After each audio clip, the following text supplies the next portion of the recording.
Rusya'nın Japonya sınırına yakın Kuril adalarında 50'den fazla askeri tesis inşa edeceği açıklandı. Rusya Savunma Bakanlığı'ndan yapılan açıklamada Kuril adalarında bugüne kadar yaklaşık 30 askeri tesisin inşasının tamamlandığı belirtildi.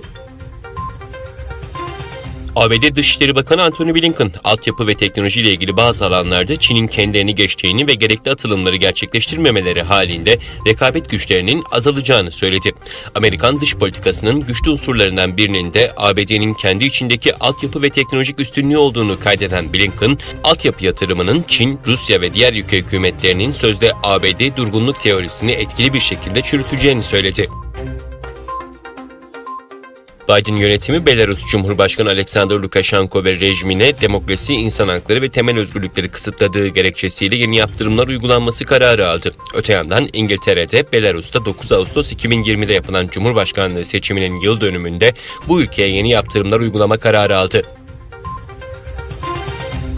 Çin en fazla kripto para madencisi bulunduran ülke olma unvanını ABD'ye kaptırmak üzere. Pekin'in kripto para madenciliğine yönelik kısıtlama kararının ardından madenciler gözünü Amerika Birleşik Devletleri'ne çevirdi. İYİ Parti Konya Milletvekili Fahrettin Yokuş, Çin'in Ankara Büyükelçiliği'nin paylaştığı Gölgedeki Savaş adlı belgeseline tepki gösterdi. Özgür Asya Radyosu'na konuşan Yokuş şunları kaydetti. Çin'in bu filmi özellikle Türkiye'de yayınlanmasının en büyük amacı Doğu Türkistan'da yaşayan kardeşlerimize yönelik baskı, zulüm ve etnik soykırım cinayetlerini gizlemek ve kamuoyunu yanıltmak için bu tür gerekçelere tamamen aykırı ve yalanlarla dolu böylesi uyduruk propagandaları ezelden beri yapmaktadır. Çin bu tür uyduruk ve yalanlarla dolu propagandalarla bizi asla kandıramaz.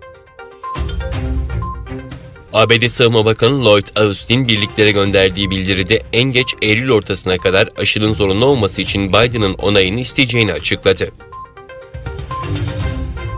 Çin'in Guangzhou eyaletine bağlı Beahi kenti açıklarında içinde 30 yolcu bulunan tekne alabora oldu. Kazada 8 kişi öldü, 5 kişi yaralandı.